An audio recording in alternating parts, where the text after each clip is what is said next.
Vous écoutez le podcast du marketing, épisode 221.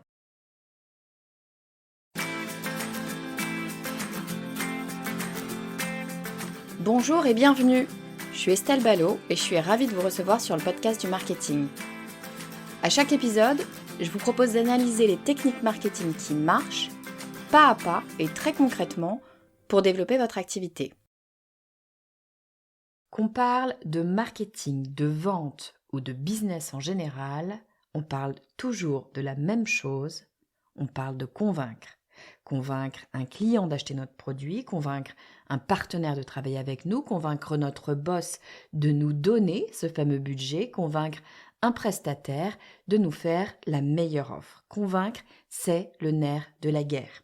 Si on sait convaincre, on gagne. Si on ne sait pas convaincre, on perd.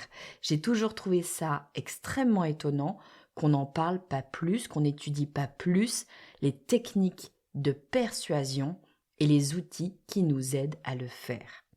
Quand on doit convaincre, quand l'enjeu est important, on utilise tous le même outil, on s'appuie sur une présentation.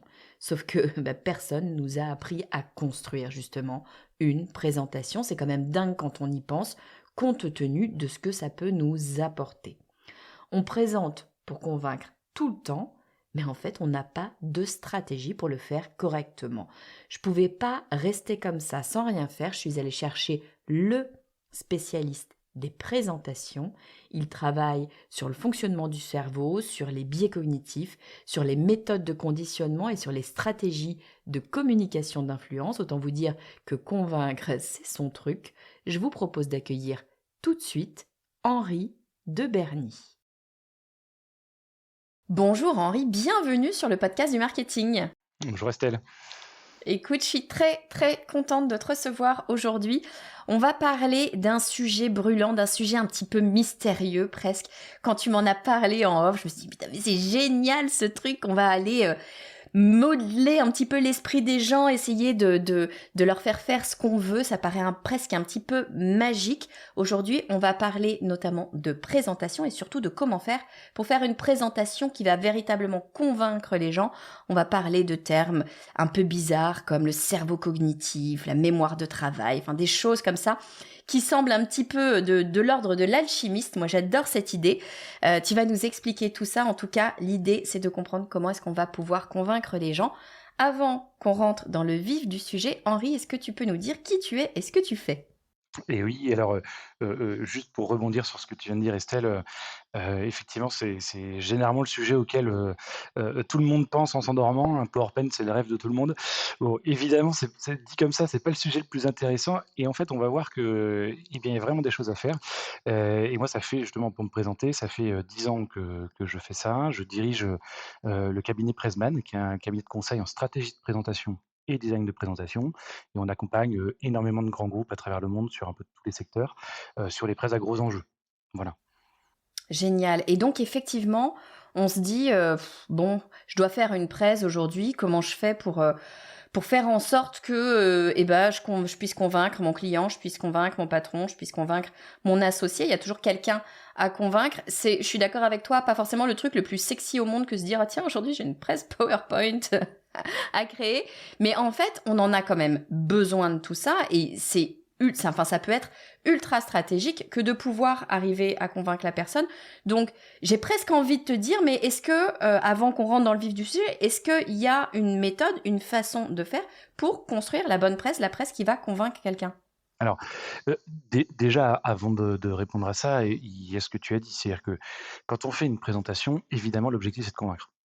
Et parfois on l'oublie, on se dit, «Je fais une presse pour présenter». C'est bien, c'est sympa, mais ça sert pas à grand chose. Évidemment on cherche à convaincre derrière. Heu, donc, ça veut dire aussi qu'il va falloir prendre ça en compte lorsqu'on va concevoir la présentation. Et puis le deuxième point qui est important, tu l'as aussi dit et du coup je vais insister là-dessus, c'est que la présentation, c'est un peu le dernier maillon, dans la prise de décision. Ça veut dire que quand on va, lancer un produit, lancer une idée, vendre un produit, un concept, une solution, tout ça va se passer par une presse et avant qu'il y ait la presse, il y a tout l'effort marketing qui est fait, marketing digital, la prospection commerciale, tout ce qu'on peut imaginer, heu heu, le tout pour réussir à décrocher un rendez-vous et en fait, c'est au rendez-vous que tout va se jouer. Et c'est là où c'est, un peu contradictoire, c'est que souvent, bah, la presse, c'est le truc qu'on délaisse parce que ça fait rêver personne, disons-le clairement. Et donc, bah, c'est, le stagiaire qui va se taper, de faire des slides en se basant sur des anciennes slides faits par 2-3 commerciaux. Donc en clair, on met beaucoup de pognon pour décrocher des rendez-vous et derrière, on se rate souvent, lamentablement parce que, ben, on met pas les moyens là où il faut, quoi. C'est effectivement un peu dommage, ouais. Tu te dis, tu tant d'énergie, pour que le produit, le service existe et puis finalement, c'est un peu vrai, hein, la presse, on la fait souvent un petit peu par-dessus la jambe parce que c'est PowerPoint et qu'on se dit: «Bah, c'est le truc qu'on Bah faisait oui, à l'école, donc tout le monde sait le faire». Mais sauf que c'est pas si simple que ça. Le et problème, on est d'accord, Henri, le problème c'est pas PowerPoint, le ah bah problème non, c'est ce qu'on en fait, on est d'accord? c'est un peu facile, d'accuser PowerPoint, hein, PowerPoint, c'est un outil, hein. C'est comme si on accusait un marteau de pas savoir visser une vis, ça a aucun sens. PowerPoint, c'est un outil et il va falloir savoir l'utiliser, et surtout le mettre à sa place. Si j'introduis un peu le sujet comme ça, hein, quand on fait une présentation, on fait pas un PowerPoint. On fait une présentation. Une présentation, par définition, c'est quelqu'un qui présente, donc c'est un oral. Une Mmh. présentation, c'est un discours, point barre, et on peut, si on le souhaite, soutenir cette présentation d'un support et le support peut être PowerPoint ou n'importe quel autre logiciel d'ailleurs de presse ou un produit, hein, tout simplement, si je vends un produit, je peux le prendre dans ma main et le présenter. Ça marche aussi. On va avoir un support visuel qui vient soutenir une présentation.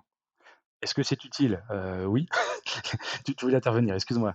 Non, non, mais c'est intéressant ce que tu dis parce que ça permet aussi de comprendre que on est en train de construire un discours. On n'est pas en train de construire une présentation. Et c'est vrai qu'on a tendance à le faire à l'inverse, à se dire, bon, bah, alors attends, qu'est-ce que je vais mettre comme slide pour que ce soit dans un ordre cohérent? Alors qu'en fait, ça n'est jamais que quelque chose qui est supposé soutenir le discours et pas l'inverse. C'est ça que tu dis? Oui, exactement, et ce que tu viens de dire, en fait, définit le problème de fond de PPT. C'est que quand on de PowerPoint, pourquoi PowerPoint est tant accusé? Il y a énormément de critiques, hein, qui sont faites. Il y a même un parti en Suisse qui s'appelle le parti anti-PowerPoint, véridique parti politique, qui a l'ambition d'être 4e parti, du pays. Bon, il y a des J'adore les Suisses. non, mais il y Bravo, a tout un tas bonjour. de trucs. Il y a des généraux américains qui ont taclé PowerPoint, violemment. Il y a un chercheur américain qui considère que, l'accident de la navette spatiale, je trouve plus le nom de cette navette, bref, qui avait explosé à l'époque quand elle Apollo. était partie, c'est pas Apollo, Columbia peut-être bien, et ça serait lié à PowerPoint. Voilà, bon bref, il y a un journaliste français qui a écrit, «La mort par PowerPoint». Bon, les attaques, elles sont partout et en fait, elles sont justifiées. Le problème, c'est qu'elle cible pas le bon problème justement. C'est-à-dire qu'elle constate que le résultat est mauvais, ça c'est certain, mais du coup, elles en accusent PowerPoint. En fait, c'est exactement ce que tu viens de décrire. Le problème, c'est la logique. Si quand on entend «fais une présentation», tu entends «fais un PowerPoint», en fait, tu vas raisonner selon PowerPoint. Or, PPT n'est pas un logiciel qui a été conçu pour nous aider à réfléchir, et la logique de slide n'a jamais été adaptée pour faire un discours. Ça ne sert pas à ça. Donc si on conditionne notre raisonnement et notre discours à des slides, eh ben, on va faire exactement ce que tu as décrit. J'ai une idée, tiens, je la mets sur une slide. J'ai une autre idée, tiens, je la mets sur une autre slide. Ensuite, je vais dérouler mon idée sur ma première slide, dérouler mon idée sur ma deuxième slide. Et à la fin, j'ai une sorte de tas d'idées juxtaposées, pas forcément très compréhensibles à l'oral, mais surtout, je n'ai jamais un argumentaire avec une démonstration. Donc en fait, ça ne marche pas. Et c'est pas parce qu'on va appliquer des tips PPT comme on peut les lire sur Internet, de ne pas mettre trop de mots, de ne pas mettre trop de texte, bah, au final, la structure, elle sera toujours pas bonne, la logique sera toujours pas bonne et en fait, bah, ça marchera toujours pas. Voilà. Bon, bah alors c'est bien joli ce que tu me dis, Henri, et j'entends hein, complètement ce que tu me dis. Sauf que j'ai envie de te répondre, non mais d'accord, mais moi ce qui m'intéresse, c'est de savoir comment je fais, moi, Henri, pour faire une bonne présentation. Et j'ai bien compris que la présentation, c'est pas PowerPoint, c'est le discours, mais comment je fais? Ouais, alors en fait, c'est l'association des 2. C'est-à-dire qu'un discours, c'est la presse, mais c'est très bien de le soutenir d'un support visuel, pour tout un tas de raisons. Ça a été démontré à maintes reprises, mais en gros, lorsqu'un discours est constitué de manière pyramidale, j'y reviendrai, on augmente de 30 la compréhension et la rétention, et si on vient le soutenir encore d'un visuel derrière, on réaugmente de 30. Donc ça veut dire que quand on veut vraiment gagner, et quand on est en presse commerciale, en soutenance d'appels d'offres, négociation de fusion-acquisition, et cetera, bah, on veut gagner. Donc ça serait très bête de se priver de ces 60. Maintenant effectivement, bah, pour ça, faut faire les choses dans le bon ordre et avec une méthode. Et donc chez nous, chez Pressman, on a développé une méthodologie, de stratégie de presse qui est basée sur le fonctionnement du cerveau cognitif, comme tu l'as dit en introduction. Elle est analyser comment fonctionne, la réception de l'information, lorsque l'on parle à un public. Comment le public va décoder et comprendre ce que l'on dit. Et tu le sais, hein, quand on parle, souvent la personne qui est en face de nous ne comprend pas forcément de la même manière que ce qu'on souhaiterait, voilà, ce qu'on souhaiterait. Donc l'objectif, pour nous, ça va être de trouver des moyens, des tactiques, des astuces pour, entre guillemets, «forcer» sa manière de raisonner à arriver à l'objectif que nous qu'on veut lui donner. Alors attends, là, il faut que tu m'expliques. Forcer sa manière de raisonner pour arriver là où on veut arriver. Qu'est-ce que tu Voilà. veux dire? C'est-à-dire qu'on va essayer de changer l'angle de vue de la personne? C'est quoi l'idée? Oui, on va conditionner le raisonnement. En fait, Ah. on est tous sur, on a tous des schémas mentaux en fonction, de notre connaissance, de notre expertise, de notre expérience, personnelle, et on raisonne selon ces schémas mentaux. Ça veut dire qu'avec un schéma, on arrive à un résultat. Si on veut imposer un autre résultat, il faut imposer avant un autre schéma. Donc toute la logique de presse va être de, en amont, analyser quel est le schéma de ma cible, est-ce qu'il est conforme ou non conforme à ce que je souhaite faire, et en fonction de ça, on va venir déconstruire ce schéma, en reconstruire un autre, et ensuite on va raisonner sur cette base pour arriver au résultat qui est le nôtre. L'idée étant que notre cible arrive au résultat qu'on veut lui donner avant même qu'on l'ait donné. En fait, il n'aura pas l'impression qu'on l'a convaincu, il aura l'impression qu'on est d'accord avec lui. Et dans ce Ah, cas-là, c'est c'est gagné. beau. Ah bah Voilà. oui. C'est quand même beaucoup plus facile si on te dit, «Je suis d'accord Et avec toi» que si on te dit: «Je suis évidemment. contre toi et je suis pas d'accord et je dois te convaincre». Bah, et toute la méthode Pressman, en fait, elle est basée là-dessus. Si je devais te la simplifier, hein, pour faire simple, on est basé sur un principe de lien de cause à effet. C'est-à-dire que tout est fait à une cause. Jusqu'à là, ça a rien de très, très nouveau, mais en fait, en presse, c'est très utile. Pourquoi? Ça veut dire que quand on veut proposer quelque chose, ce que moi je fais, typiquement en Pressman, je vends des présentations, OK, très bien. Pourquoi je le fais? Il y a une cause, il y a une raison derrière, et cette raison, bah, on peut la creuser et la chercher. Une fois que j'ai trouvé cette cause première, à quelle répond ce que moi je fais, ce que nous on va appeler l'objet, qui est une cause qui génère un objet, je vais avoir un peu le noyau de ma présentation. Si j'arrive à convaincre la personne qui m'écoute que par rapport à ces situations, la cause en question est bien sa cause à lui, alors l'objet que je propose répond parfaitement à sa cause. Je sais pas si c'est très clair, n'hésite Ah! pas à me Si, si, attends, voilà, j'essaye de com en fait, tu prends le problème à l'envers. exactement. C'est-à-dire que tu vas regarder la solution que toi, par exemple, tu proposes. Pour avoir cette solution, bah, il y a bien une raison pour avoir besoin de cette solution. Toi, ton job, c'est pas de lui vendre la solution, c'est de lui montrer qu'il a ce problème-là. Ben oui, parce qu'en fait, et ça, je me tue à le répéter, malheureusement à beaucoup de clients, je dis malheureusement parce que ça devrait être une évidence, mais lorsque, par exemple, on vend quelque chose, que ce soit une idée, un concept, un produit ou un service, peu importe, quand on vend quelque chose, on ne va le vendre que si la personne en a besoin. Eh oui. Donc ça veut dire que si elle n'en a pas besoin, elle n'achètera pas. Donc la première des choses, c'est de le convaincre qu'il en a besoin, et après seulement, je vais lui convaincre que ce que moi je propose répond parfaitement à son besoin, et plus son besoin est important et plus il a besoin de ce que moi je propose. Donc ça veut dire que je dois le conduire de là où il est, vers une situation qui n'est pas confortable, où il a un besoin qui n'est pas résolu et qui est en plus très important. Et si j'ai réussi à faire ça, alors ça tombe bien parce que j'ai parfaitement la solution qui répond à ce besoin, vu que j'ai trouvé le besoin en fonction de la solution. Et je suis bien parti dans le sens inverse que tu disais. Mmh, super intéressant. Ouais, effectivement, tu es dans une situation où oui, on prend le problème littéralement à l'envers de ce qu'on nous a toujours appris à faire. C'est assez, c'est tout à fait clair. Quand t'as commencé là, ton discours, pardon, je remonte un tout petit peu, hein. Tu m'as dit des trucs intéressants que j'ai pas compris. Tu m'as dit, quand j'ai un discours qui est soutenu par une presse, ça marche mieux. Bon, ok, ça j'entends. Tu m'as parlé de plus 30% avec quelque chose de pyramidal et Oui, plus 30% avec l'écrit. Qu'est-ce que c'est que ton avec le histoire de visuel. pyramidal? J'adore Avec ces termes. avec les visuels. En fait, alors pour te l'expliquer, il faut que je détaille un tout petit peu le fonctionnement de notre méthode. Je ne vais pas rentrer dans le détail évidemment, mais juste les grands principes. Il y a 2 temps. D'abord, on va travailler l'argumentaire, donc le discours. Voilà, ça, ce que nous on appelle la stratégie d'argumentaire. Et puis une fois qu'on aura fait ça, on va se demander comment on le représente visuellement, et là on a des tactiques visuelles. Voilà, pour l'expliquer simplement. Dans la stratégie d'argumentaire, on a une méthodologie qu'on a mis en place, qui s'appelle la méthode Pressman, et qui repose sur des principes. Le principe de la logique globale, je vais l'expliquer, et le principe pyramidal. Ça répond à ta question. Ouais, voilà. Alors, la logique globale, c'est que en fait, dans chaque présentation, il y a, un objectif, une logique, qui va varier selon ce qu'on cherche à faire. Il y a des présentations pour proposer quelque chose, hein. Là, je propose, donc là, il y aura une logique de il y a un besoin, il y a une proposition, mais il y a d'autres logiques qui peuvent exister. Par exemple, on peut chercher à décrire. Dans ce cas-là, c'est que je veux orienter vers un choix, par exemple. Ça, c'est un objectif. Ou je veux, démontrer un besoin ou démontrer qu'il existe un problème. Ou alors on peut chercher à former. Former, ça veut dire soit je veux chercher à expliquer des choses, soit je veux, changer des comportements, soit, je veux faire retenir des éléments. Bon. En fonction de tout ce qu'on cherche à faire, eh bien, il y a des schémas de presse qui vont être différents. On va organiser les idées d'une manière ou d'une autre. Voilà. Le schéma le plus simple, c'est celui qu'on vient de décrire. C'est effectivement celui de la presse commerciale, où si tu n'as pas de besoin, alors il y a pas de propositions qui tiennent. Donc le la logique globale dans ce cas-là, c'est imposition du besoin, démonstration de l'objet, donc démonstration de la proposition. L'idée étant de montrer qu'elle correspond parfaitement aux besoins. Ça, c'est la logique globale. Et puis la pyramide, la logique pyramidale, elle est basée sur la pyramide de Minto. Alors ça, vous pouvez retrouver, ça ceux qui écoutent, ils peuvent retrouver ça sur internet, la pyramide de Minto. Mais c'est une logique, qui est basée elle aussi sur le fonctionnement du cerveau, qui explique que notre cerveau n'est pas capable, de retenir plus de 3 à 4 informations en même temps. Hmm. Ça veut dire que si on fait, 10 slides, 10 idées, on est sûr à 100 que les gens vont rien comprendre. Voilà.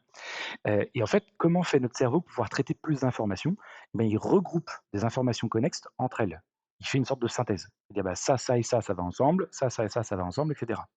Et après, lorsqu'il est arrivé à un niveau supérieur, il peut à nouveau regrouper ces ensembles. Il peut les regrouper elles aussi. Donc ça, à la fin, ça forme une sorte de pyramide, hein. Et en fait, en fonction de ce qu'on cherche à faire, si on cherche à être dans la persuasion, on va plutôt remonter la pyramide. On va partir du bas et progressivement reconstituer des blocs pour arriver à une conclusion, le haut de la pyramide. Et inversement, lorsqu'on va plutôt être dans une logique de pédagogie, on va faire l'inverse. On va partir du haut. C'est ce que moi j'ai fait tout à l'heure quand j'ai parlé de la méthode. Je vous ai dit, dans la méthode, il y a deux choses: stratégie d'argumentaire, tactique visuelle.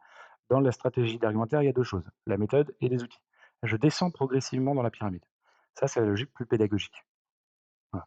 Et on va utiliser ça avec la méthode, et on a plusieurs, nous, des combinaisons d'argumentaires pyramidaux différents en fonction des cas de figure. Non, mais ce qui est intéressant, c'est qu'effectivement, tout commence déjà par ton objectif. Selon ce que tu vas vouloir faire avec ta présentation, tu vas pas organiser les choses de la même façon. J'aime beaucoup cette histoire de pyramide, c'est ultra, c'est très très parlant. Si tu es sur la formation, t'es descendant, si tu essaies de convaincre tes montants, tu vas pas suivre le même chemin finalement. Même si tu parles, pourquoi pas, du même sujet, tu vas pas suivre le même chemin selon l'objectif que tu as in fine. Et oui, et puis alors en plus cet objectif, il n'est pas global, c'est-à-dire c'est pas un objectif dans la presse.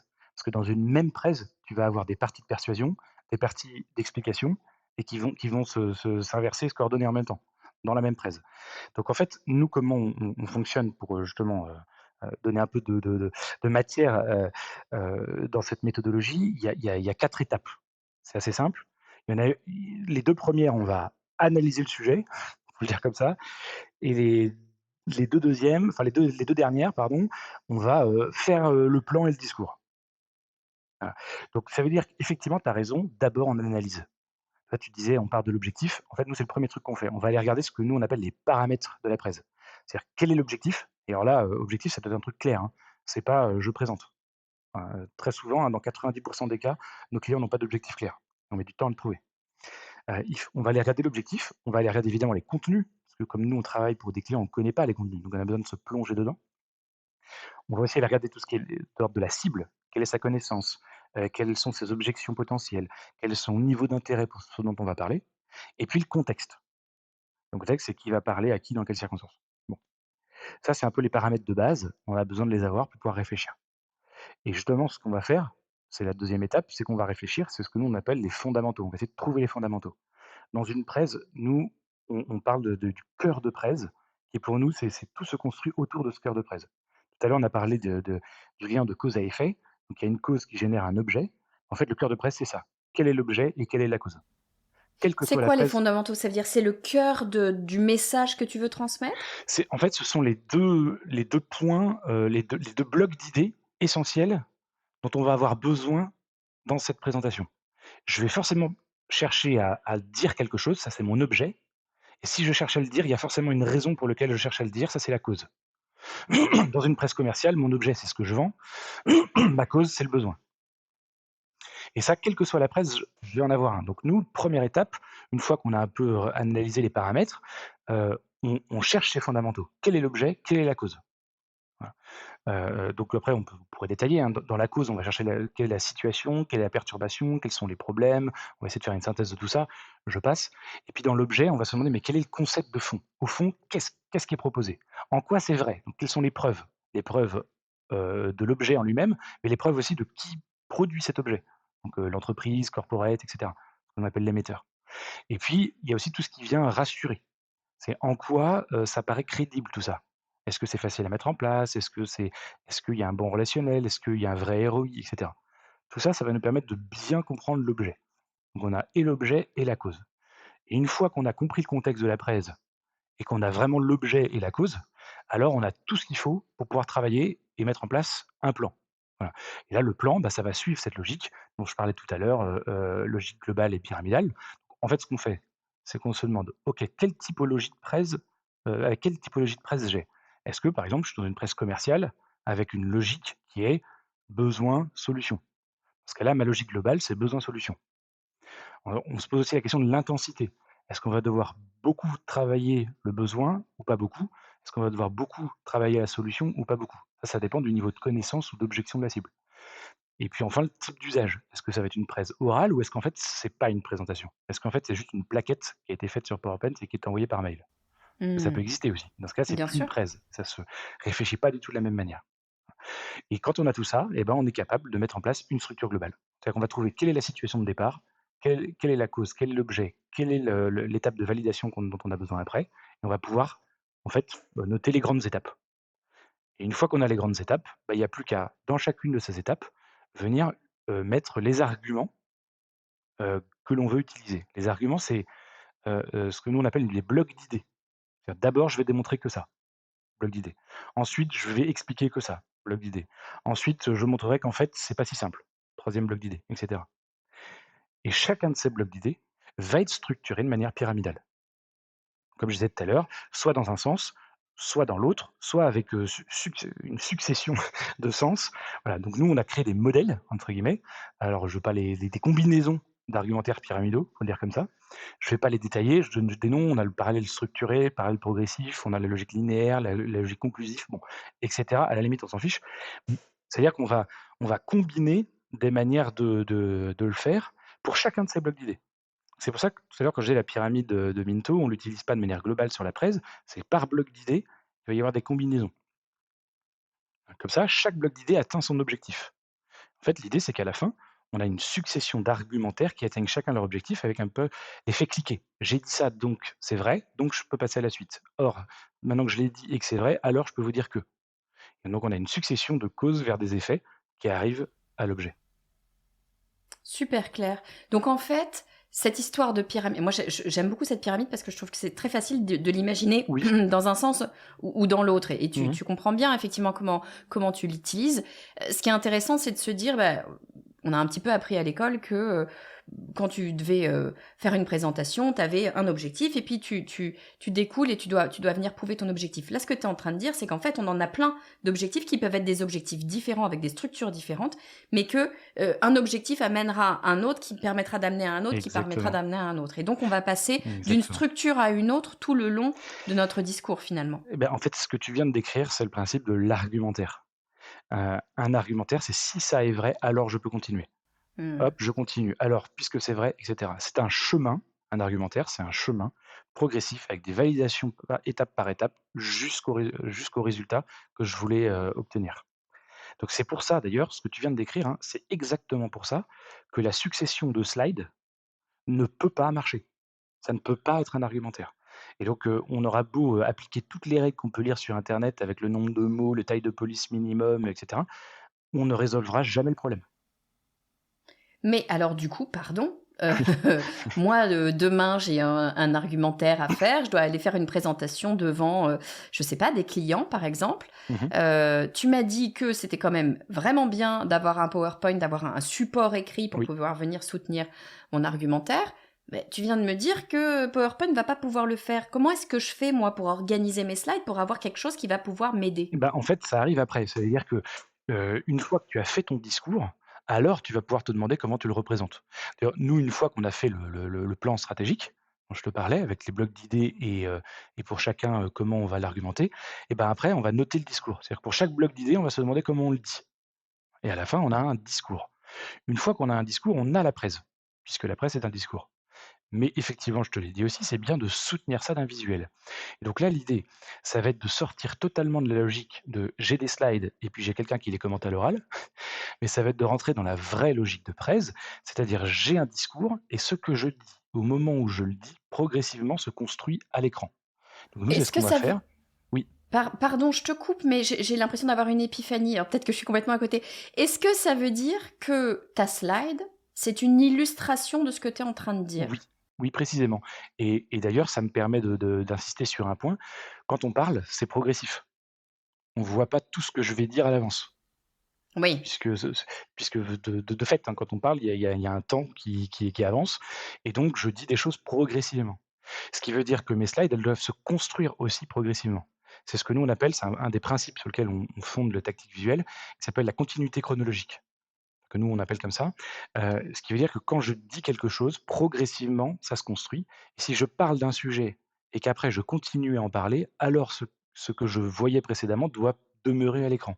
Puisque je suis toujours en train d'en parler, je suis simplement en train de le détailler, de l'avancer, de zoomer sur un point, et cetera. Donc, en fait, il y a des arguments qu'on doit faire visualiser et après il y a le lien qui existe entre ces arguments qu'on doit aussi faire visualiser. Ça, on l'a quasiment jamais dans les presse puisqu'on fait des tableaux, qu'on va commenter. Or, c'est ce qui est essentiel. C'est pas seulement de voir les arguments, mais de voir les liens logiques qu'il y a et ces liens doivent se construire progressivement en même temps qu'on parle. Est-ce que ça veut dire que je ne dois pas montrer d'informations avant de les avoir dites? A priori, oui, ça va dépendre de l'importance, mais a priori, oui. Typiquement, si on veut, je sais pas moi, expliquer, le fonctionnement d'une organisation, bah, on va pas, balancer toute l'organisation à l'écran et ensuite la commenter. Parce que là, on est à peu près sûr que la personne qui est en face de nous ne pourra pas le comprendre. On revient au principe que notre cerveau ne peut pas analyser plus de 3 à 4 informations en même temps. Donc on va plutôt suivre la logique pyramidale. Je vais d'abord parler du point 1. Une fois que je l'ai fait, je vais faire apparaître le dessous de la pyramide, donc les 2 éléments ou 3 ou 4 éléments qui viennent en dessous. Puis après, je vais faire apparaître les suivants, et cetera. Donc après, il y a des méthodes pour le faire de manière efficace, sur des slides, hein. C'est ce que nous on appelle la maquette opérationnelle. C'est ce qu'on va faire nous quand on travaille pour un client. Mais bon, ce qu'il faut retenir, c'est l'idée, c'est plutôt de faire représenter son discours plutôt que l'inverse. Non, c'est intéressant ça, c'est parce qu'effectivement, je te rejoins, hein, on a un peu pris l'habitude de se dire: «Bah, attends, j'ai mes slides, j'ai» puis alors moi typiquement, tu vois, une présentation que je fais de façon classique, qui n'est d'ailleurs pas vraiment une présentation, qui est plus une plaquette, ça va être un brief pour une agence. Bon, bah, j'ai toujours fait pareil, hein, j'ai mon contexte, j'ai mes objectifs, Mmh. j'ai mon ceci, j'ai mon cela. C'est en fait, j'ai toujours mes mêmes titres de slides, c'est très pratique, hein, c'est très, très facile, hein. Je remplis, je fais hop là, j'ai le même modèle et je remplis. Là, ce que tu es en train de nous dire, c'est sortons de ce truc Oui, d'avoir une structure de slides déjà préorganisée et utilisons les slides pour illustrer le propos qu'on est en train de tenir. C'est oui, ça si très je précisément. dois Oui, non, vraiment mais c'est synthétiser, c'est ça. très précisément, c'est ça. C'est exactement ça. Ça veut dire que le visuel doit être à sa place. I pas ailleurs. Ce qui est important, c'est ce qu'on dit. Et le visuel doit nous permettre de faire comprendre ce que l'on dit. En fait, il permet de projeter la pensée à l'écran. Mmh. Et c'est là où c'est utile parce que ce que l'on voit est beaucoup plus enfermant que ce que l'on entend. Je donne souvent l'exemple pour ceux qui ont lu Harry Potter. Alors, Mmh. généralement, quand je donne l'exemple, il y a un peu les 2 cas de figure. Il y a ceux qui ont vu les films ou vu le 1 et le 2 et puis après ils ont lu les livres et puis il y a ceux qui ont d'abord lu les livres et après ont vu les films. Bon, et ben, en fait, en fonction de dans quelle catégorie on n'a pas la même réflexion. Celui qui a vu d'abord les films et qui lit ensuite les livres, il ne peut plus imaginer ni les personnages, ni les scènes, ni les lieux autrement que tels qu'il les a vus dans le film. L'image est enfermante. À l'inverse, celui qui a lu le bouquin avant, bah, souvent il est déçu quand il voit le film parce qu'il ne s'était pas représenté de cette manière-là. Qu'est-ce que ça veut dire? Ça veut dire que si on raconte quelque chose, qu'on a un discours avec un argumentaire et qu'en plus on le fait visualiser, c'est très enfermant, il est très dur de raisonner autrement. Et Ah! donc c'est avec le visuel qu'on peut, je disais tout à l'heure, il faut construire des idées de départ avec lesquelles on va raisonner pour arriver à un but, mais avec le visuel, on peut les construire visuellement et donc schématiquement et donc de manière enfermante. Ce qui fait qu'après, la personne qui nous écoute va raisonner avec ce schéma en tête.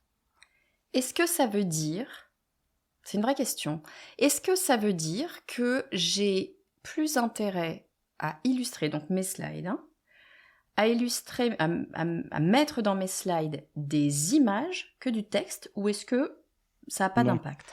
Non, en fait, bah, le problème d'une image, c'est que ça dit pas grand-chose. Alors parfois, il y a des images très parlantes, c'est vrai, mais enfin, si on doit expliquer l'organisation d'une société, comme je disais tout à l'heure, ou pourquoi, ma solution est facile à déployer, en interne avec une image, ça va être très compliqué. On va pas pouvoir l'expliquer. On est plus dans la schématisation, dans l'explication visuelle. On parle en ce moment beaucoup, hein, de visual thinking. La pensée visuelle. Mais en fait, une presse, c'est du visual thinking préparé à l'avance, si Mmh. on voulait le dire comme ça. Je parle, pardon, une presse, un support de presse, je me trompe, ouais. Mmh. Un support de presse, c'est du visual thinking préparé à l'avance. Voilà. On est plus proche du motion design dans la logique, que de celle du tableau. D'ailleurs, ça me permet aussi de rebondir sur ce que tu viens de dire. Il faut oublier la logique de slide. Les slides, on s'en fiche complètement. Je veux dire, s'il faut 40 slides pour dire une idée, ben, ce sera 40 slides. S'il en faut une seule pour dire 30 idées, ben, ça sera une seule.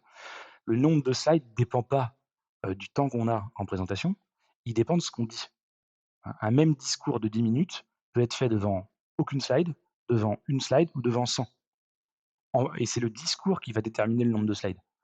Ça, c'est de la technique. C'est un petit peu comme si on parlait du nombre d'images par seconde dans une vidéo. En fait, tout le monde s'en fiche. Ce qui compte, c'est le rendu. Voilà. Ouais, faut oublier, moi, tu vois, quand j'étais étudiante ou quand j'ai commencé à faire des présentations en entreprise, on me disait, bon, bah, grosso modo, c'est une slide, une minute. Ouais, ce Donc, qui si est tu as une, 60 slides, tu es sur une heure. Ce ouais. qui veut effectivement pas dire Bah, en fait, grand-chose parce bah, ça que veut rien ça dire du dépend ce tout, que en tu fait. racontes, En quoi. fait, c'est surtout que ça veut dire quelque chose. Ça veut dire que on va être prisonnier de la logique PowerPoint. Mmh. C'est-à-dire qu'on va dire: «Bah, moi, je veux 15 slides». Moi, j'ai encore beaucoup de clients qui me disent: «Moi, j'ai une presse commerciale, je veux pas que ce soit trop long, pas plus de 15 slides». Et ça veut rien dire. Si on fait ça, ça veut dire qu'en fait, il veut pas une présentation, il veut une plaquette. Il veut une plaquette, pourquoi pas, hein, c'est utile aussi, mais pas pour présenter à l'oral. Donc faut savoir quel est l'exercice. Voilà. Mais donc, ça veut dire, pardon, je creuse ton histoire d'illustration, je trouve ça vraiment assez éclairant. Ça veut dire que j'ai mon discours, j'ai mon argumentaire, j'ai mon discours. Je vais vouloir l'illustrer.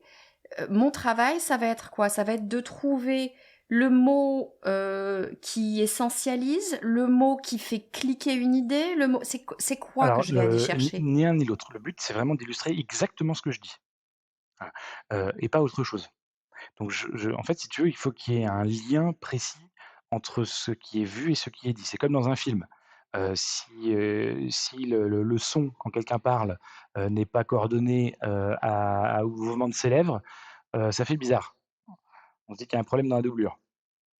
Heu et bah, là, c'est pareil. Il faut que les 2 soient parfaitement coordonnés. Donc si je parle d'une entreprise, par exemple, imaginons, je dis: «Bah, voilà, dans la vie des entreprises, il y a souvent, enfin, il peut y avoir de nombreux problèmes». Bah, j'ai dit 2 choses. J'ai dit: «Dans la vie des entreprises», donc je vais afficher une entreprise, eh bien, il y a de nombreux problèmes. Là, je vais essayer de faire visualiser des problèmes qui viennent se mettre au-dessus de cette entreprise. Voilà. Qu'est-ce que ça peut être comme un problème comme problème? Bah, ça peut être ça, ça peut être ça. Là, je suis en train de faire un détail des problèmes. Donc je vais, je sais pas moi, déplacer les éléments sur le côté et zoomer sur le problème et puis mettre des exemples. Voilà. Je dois vraiment représenter ce que je dis et le lien entre chaque élément. Si c'est un détail, on doit voir que c'est un détail de ce que je disais précédemment. C'est Voilà, si presque la voix off d'un film, en fait, que tu es en train de me raconter. C'est de la narration, presque, non? ah beh, bien, on est très évidemment, on est très proche du film. D'ailleurs, c'est un point qui est intéressant. Une fois qu'on a fait notre discours, parfois, il arrive que, on ne puisse pas la représenter, parfaitement à l'écran.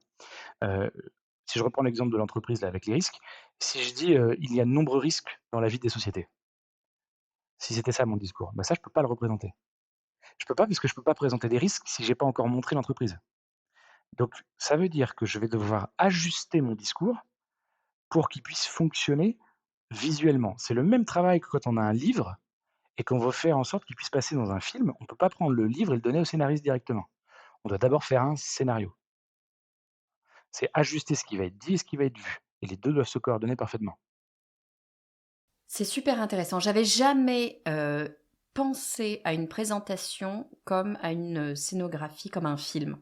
Et Et oui, finalement, ça, pourtant, ça c'est fait là où ça sens quand déclenche. une fois que tu le dis. Et oui, ça Bien fait sûr. sens parce que tu entends, tu vois en même temps. On le sait, hein, ça. On le Et, sait bien et- qu'on retient mieux ce qu'on a vu et entendu. et Voilà, si on évidemment. a tous les sens, mieux c'est. Et puis pour aller dans ce que dans le même sens de ce que tu dis, il y a une raison, hyper bête, hein, auquel on pense pas, alors pourtant elle est évidente.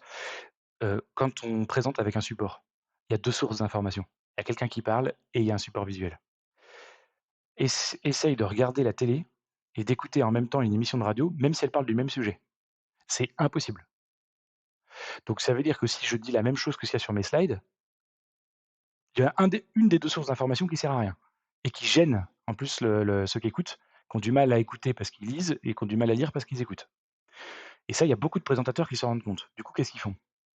Bah, ils vont compenser leurs slides en disant autre chose à l'oral, pour essayer de pas dire la même chose, pour faire la slide prompter. Et en fait, c'est encore pire, parce que là, j'ai toujours 2 sources d'information. J'ai toujours ma télé et ma radio, sauf que cette fois-ci, c'est des émissions qui parlent de 2 sujets complètement différents. Donc là, on peut encore moins comprendre. Alors l'orateur, il paraît moins mal à l'aise, mais le résultat, c'est que l'efficacité de la presse est encore moins bonne. Tiens, et d'ailleurs, ça me fait penser, Estelle, j'en profite, je te fais une petite parenthèse, parce que comme je parle de l'orateur, et de ses performances à l'oral, il y a souvent des gens qui sont inquiets par ça. Donc ils se disent: «Mais oui, mais alors moi je suis pas forcément très à l'aise à l'oral ou machin». Alors on vient de réaliser une étude là chez Pressman et qui démontre, auprès de plusieurs pas mal de décideurs dans des grands groupes, ça démontre que, en fait, la performance orale de l'orateur n'est jamais remise en cause par les auditeurs. Ah, Quasiment jamais. En fait, on s'en fiche et l'expertise de l'orateur n'est pas remise en cause non plus. et qu'est-ce Ce qui est qui est remis en criti cause? Ce qui est critiqué, c'est la structuration et la représentation.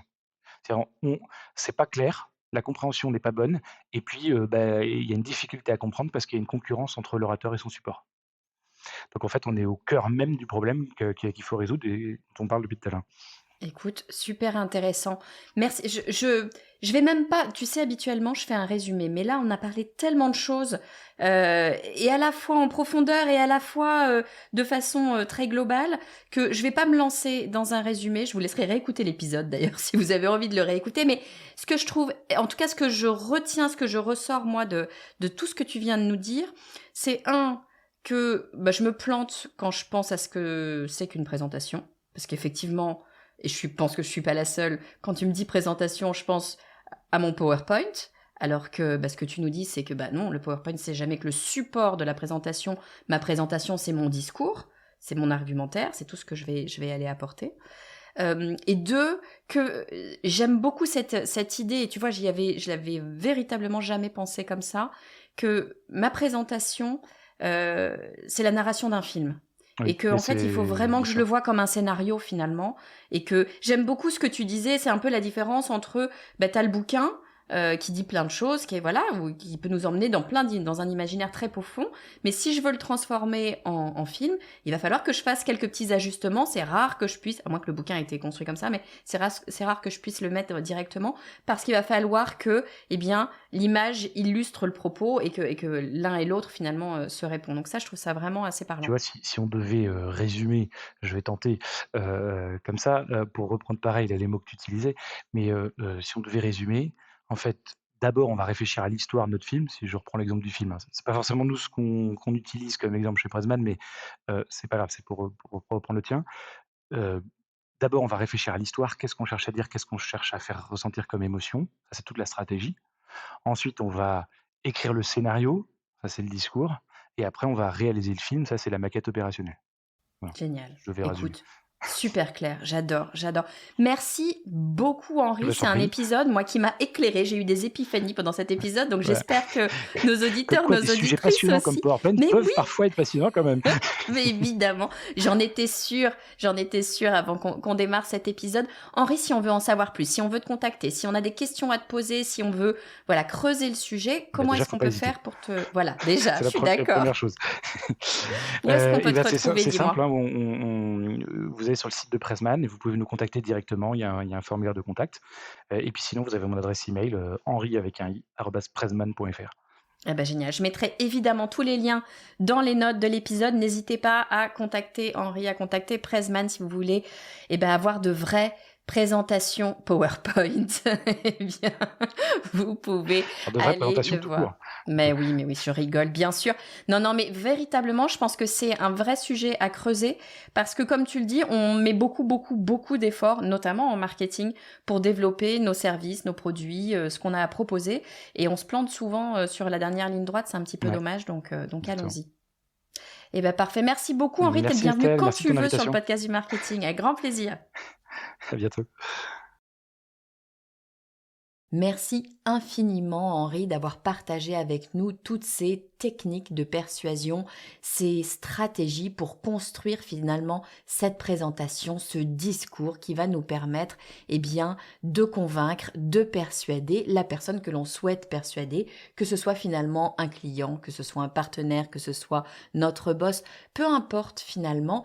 Il y a des techniques qui vont nous permettre de mieux présenter notre projet, de mieux présenter nos idées de façon à embarquer avec nous notre audience. Merci Henri, je pense que c'est plus clair pour chacun d'entre nous maintenant. En tout cas, moi je peux le dire, hein, je vais commencer à retravailler un petit peu ma façon de présenter les choses de façon générale. C'était ultra intéressant de pouvoir discuter de ça avec toi aujourd'hui. Si vous avez aimé cet épisode et si vous voulez soutenir le podcast du marketing, le meilleur moyen de le faire, eh bien, c'est de laisser soit un avis 5 étoiles sur Apple Podcast ou sur Spotify, soit même d'ailleurs de donner votre avis sur cet épisode ou sur un épisode en particulier sur Spotify.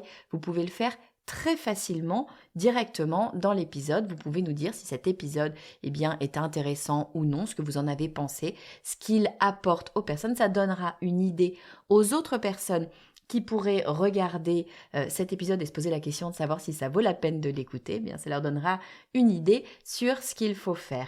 Je vous dis à très vite.